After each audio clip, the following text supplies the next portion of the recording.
오늘 우리가 살펴볼 하나님의 말씀은 야고보서 1장 1절부터 11절까지의 말씀입니다. 저와 여러분이 한 절씩 교독하고 마지막 절 말씀은 함께 읽습니다. 하나님과 주 예수 그리스도의 종인 야고보가 세계에 흩어져 사는 12지파에게 문안을 드립니다. 나의 형제 자매 여러분, 여러 가지 시험에 빠질 때 그것을 더할 나위 없는 기쁨으로 생각하십시오. 여러분은 믿음의 시련이 인내를 낳는다는 것을 알고 있습니다. 여러분은 인내력을 충분히 발휘하여 조금도 부족함이 없이 완전하고 성숙한 사람이 되십시오. 여러분 가운데 누구든지 지혜가 부족하거든 모든 사람에게 아낌없이 주시고 나무라지 않으시는 하나님께 구하십시오. 그리하면 받을 것입니다. 조금도 의심하지 말고 믿고 구해야 합니다. 의심하는 사람은 마치 바람에 밀려서 출렁이는 바다 물결과 같습니다. 그런 사람은 주님께로부터 아무것도 받을 생각을 하지 마십시오. 그는 두 마음을 품은 사람이요 그의 모든 행동에는 안정이 없습니다. 비천한 신도는 자기가 높아지게 된 것을 자랑하십시오. 부자는 자기가 낮아지게 된 것을 자랑하십시오. 부자는 풀의 꽃과 같이 사라질 것이기 때문입니다. 해가 떠서 뜨거운 열을 뿜으면 풀은 마르고 꽃은 떨어져서 그 아름다운 모습은 사라집니다. 이와 같이 부자도 자기 일에 골몰하는 동안에 시들어 버립니다. 아멘. 여러분, 오늘부터 우리는 이사야서를 잠시 뒤로하고 야고보서 말씀을 묵상하게 됩니다.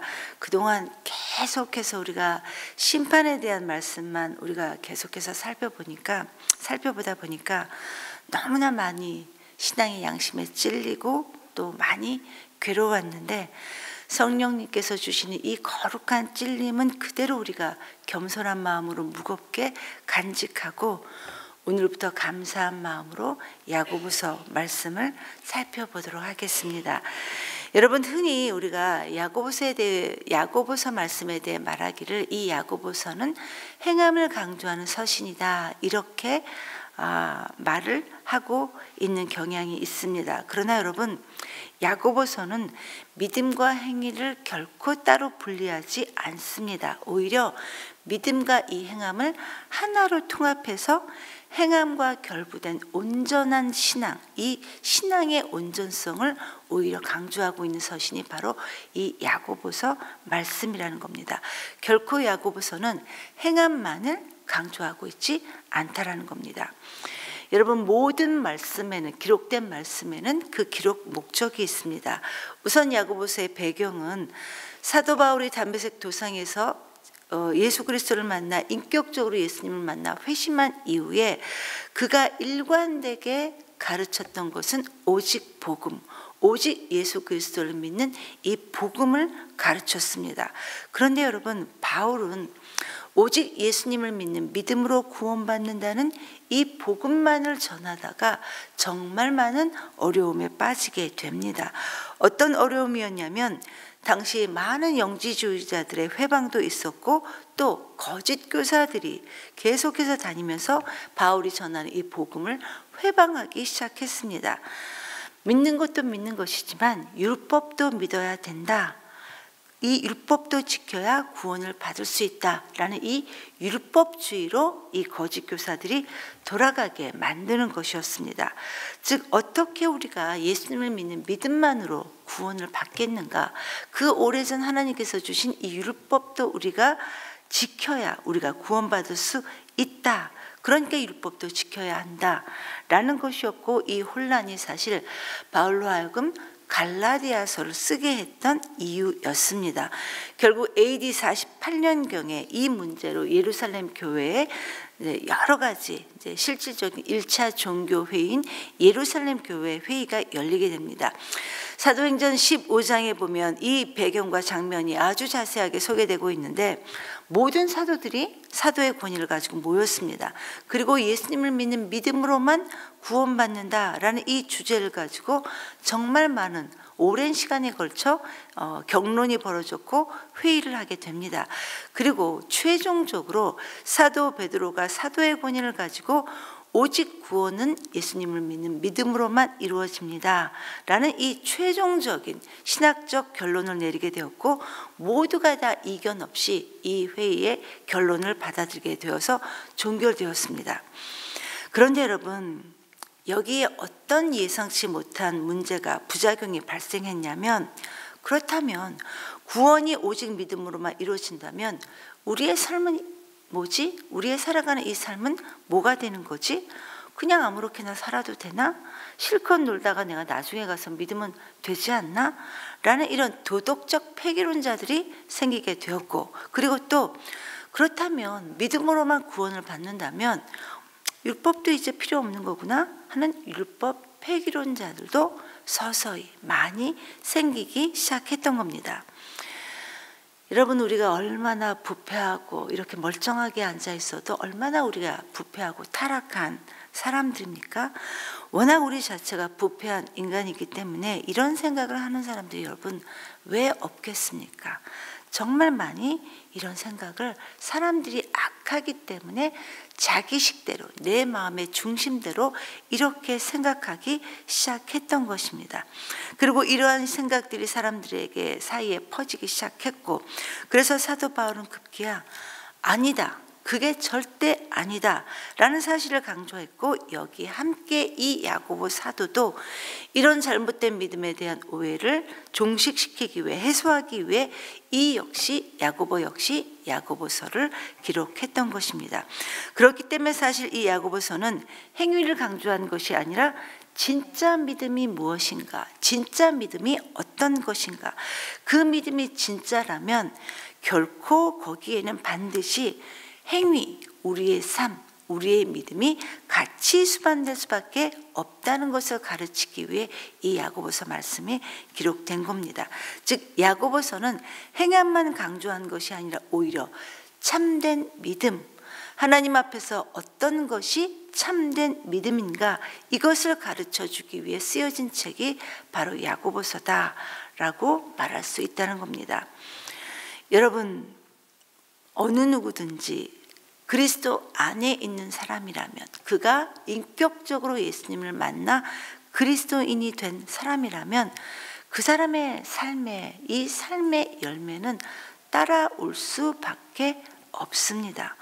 물론 시간과 정도의 차이는 있을 수는 있겠지만, 그러나 만약에 그가 그리스도인인데 여전히 삶의 변화가 없다, 일어나지 않는다, 여전히 그는 구도자일 확률이 매우 높다는 것입니다. 이처럼 여러분, 믿음과 행함은 결코 분리되지 않습니다. 이게 바로 야고보서 말씀입니다. 이런 배경을 보면서 한번 오늘 본문의 말씀을 살펴보겠습니다. 1절을 보니까 야고보가 자신에 대해 나는 하나님의 종, 예수 그리스도의 종이다 라고 자신을 소개합니다. 여러분, 이 야고보서를 기록한 야고보 사도는 예수님의 친형제, 예수님의 형제 야고보입니다. 그런데 자신을 과감하게 하나님의 종, 예수 그리스도의 종이다 이렇게 소개하고 있다는 거예요.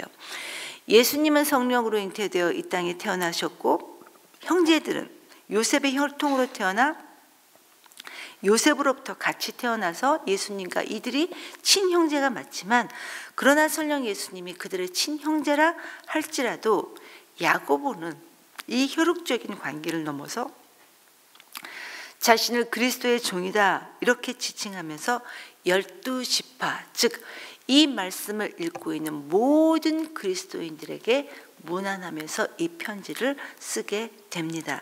여러분, 야고보는 예수님께서 돌아가시기 전에는 주님을 믿지 않았습니다. 그러나 그에게 부활하신 예수님이 나타나심으로 그는 주님을 믿게 되었고, 그는 오랜 시간이 지나면서 초대교회에 영향력을 끼치는 야고보 사도가 됩니다. 예루살렘 교회의 지도자가 되었던 겁니다. 여러분, 바울은 이 야고보에 대해서 무엇라 말했냐면, 갈라디아서에서 이 야고보는 그는 교회의 기둥 같은 사람이다 이렇게 말하고 있습니다. 이 기둥 같은 야고보가 지금 여러 지역에 흩어져 시련과 박해를 받고 있는, 어려움을 겪고 있는 초대교회 성도들에게 썼던 편지가 바로 이 야고보서입니다.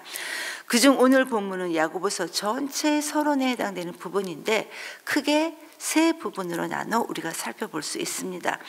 먼저 2절부터 4절까지의 말씀을 보면 여러분 정말 힘든 말씀이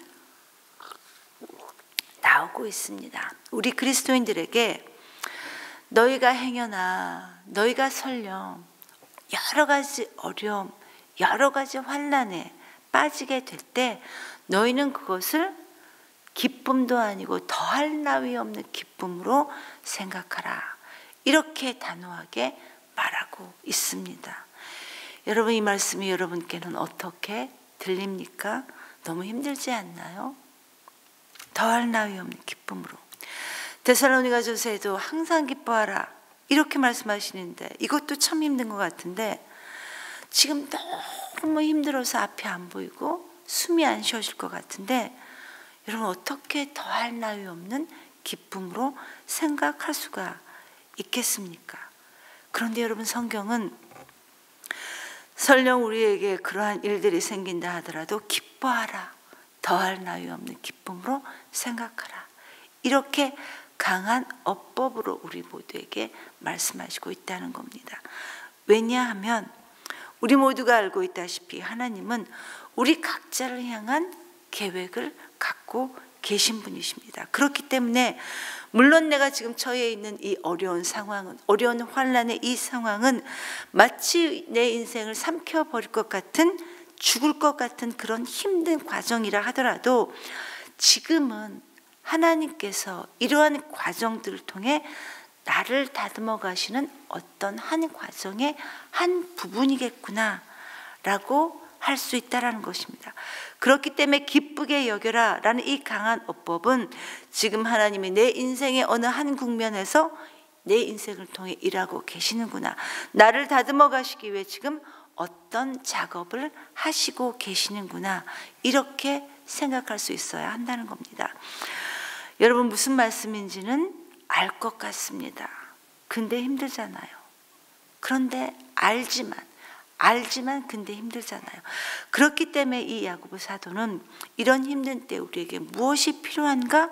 그게 바로 3절의 인내, 믿음의 시련을 통한 인내라는 것입니다. 즉 하나님께서 우리 각자에게 설계하신 우리 각자의 모습들로 만들어지기까지는 정말 아프지만 이런 믿음의 시련들이 필요하고 반드시 이 인내함으로써 인내라는 과정이 필요하다는 것입니다. 여러분 신앙생활은 결코 쉽지 않습니다. 결코 쉽지 않습니다. 어렵습니다. 그래서 성경은 5절에서 이 힘든 시험을 이겨내는 방법으로 하나님께 지혜를 구하라. 네 힘으로, 너 힘으로 이것을 극복하지 말고 하나님께 지혜를 구하라. 이렇게 권면합니다. 그런데 지혜를 어떻게 구합니까? 기도하라는 거예요. 누구든지 지혜가 부족하거든 모든 사람에게 아낌없이 주시고 나무라지 않으시는 우리가 부족해서 이런 힘든 일이 있다 하더라도 결코 우리를 나무라지 않으시는 하나님께 기도하고 구하라. 그리하면 너희는 하나님께 받을 것이라는 거예요. 기도하라는 것입니다. 여러분 야고보 사도의 별명이 무엇이었습니까? 낙타무릎이었잖아요. 낙타무릎. 야고보 사도의 별명입니다. 그가 얼마나 하나님 앞에 무릎 꿇고 기도하고 또 기도하고 또 기도했든지 그 무릎이 낙타 무릎이 될 정도로 하나님의 지혜를 구하느라 늘 기도의 자리에 있었던 사람이 바로 이 야고보 사도입니다. 그런데 어떻게 기도하느냐? 6절 말씀처럼 결코 너희는 시련이 있다 하더라도, 결코 너희는 환난 가운데 있다 하더라도 두 마음을 품지 말고 하나님만을 의지하며 하나님께만 기도하라. 하나님을 의지하고 간구하다가도 너무 힘들어서 세상적인 방법으로 힐끔거리지 말고 전심으로 하나님께 구해야 된다. 이렇게 야고보 사도는 오늘 말하고 있습니다. 그래서 우리는 인내로서 이 믿음의 경주를 끝까지 할 수 있게 되는 겁니다. 그리고 그 인내의 끝에는 하나님께서 내 인생에 계획하시고 설계하셨던 어떤 목적을 만나게 되는데 오늘 야고보 사도가 지금 이 말을 하고 있는 겁니다. 여기까지가 5절부터 8절까지의 두 번째 부분이고 마지막으로 9절부터 11절까지의 이 세 번째 부분은 우리가 성도로 이 세상에 살면서 혹 높아지거나 혹 낮아졌을 때 지녀야 될 우리 그리스도인의 겸손에 대해 말하고 있는 부분이 바로 이 마지막 부분입니다. 9절에 보니까 전혀 자랑할 것이 없는 이 비천한 사람을 향해 자기의 높아지게 된 것을 자랑하라 이렇게 말씀하십니다. 여러분 이게 무슨 말입니까? 물론 지금은 비천함으로 아무것도 이 땅에서 자랑할 만한 것은 없지만 그러나 영원한 생명을 얻은 하나님의 자녀라는 이 신분과 거룩한 성도임을 자랑하라 이렇게 말하고 있는 겁니다.